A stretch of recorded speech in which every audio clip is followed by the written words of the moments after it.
अगर आप Pakistan stock exchange में इन्वेस्टमेंट करना चाहते हैं या फिर इस हवाले से कोई भी रहनुमाई हासिल करना चाहते हैं तो अभी जाएं और PSMU के YouTube चैनल को सब्सक्राइब करें।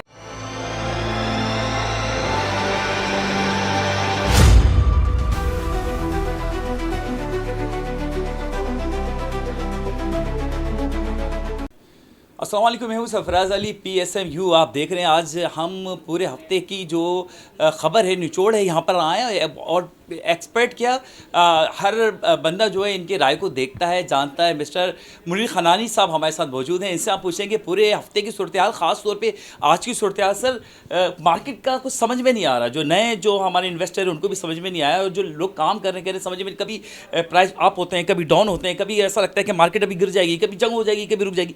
क्या सूरत हाल है, क्या देख रहे हैं आप मार्केट को?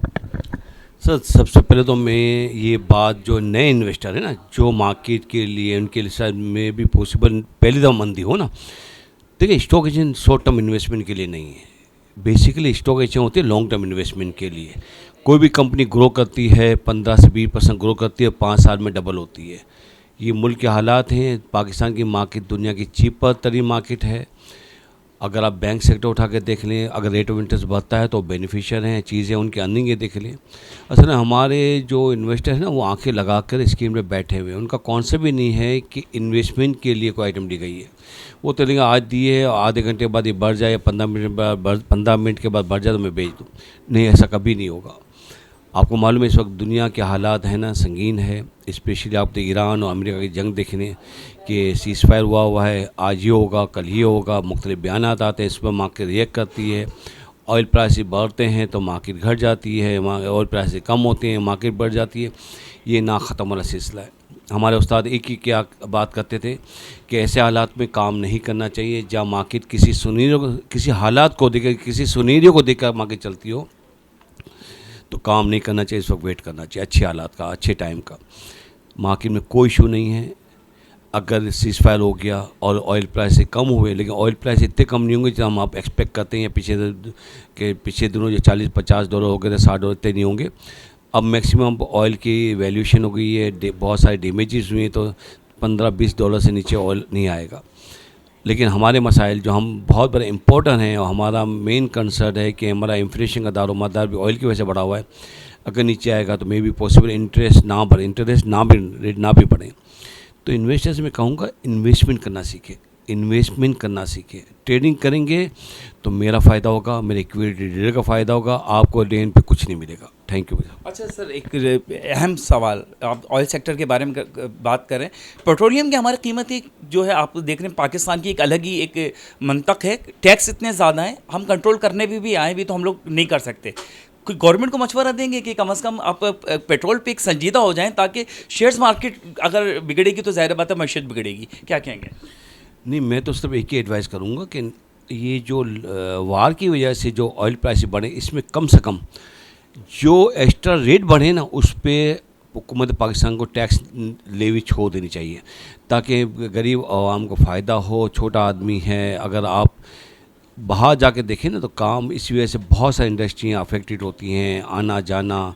मतलब ये कि अगर आप देखा जाए तो बाइकिया पे चलाने वाला भी बंदा परेशान है, तो उनके साथ मिलकर चलेंगे, आवाम के साथ मिलेंगे, तो उनको चाहिए कि कम से कम जो रेट एक्स्ट्रा जो बढ़े हैं उस पर जो मुख्तलिफ़ किस्म के टैक्स हैं, वो हर तरह के टैक्स ख़त्म कर दे, तो ये बहुत बड़ा इम्पैक्ट होगा, आवाम को रिलीफ मिलेगी। देखें, इस वक्त अगर ये इन्फ्लेशन बढ़ा है और रेट ऑफ इंटरेस्ट बढ़ते हैं, तो सबसे बड़ा जो डैमेज होगा हुकूमत पाकिस्तान को होगा। सबसे बड़ा बायर हुकूमत पाकिस्तान है।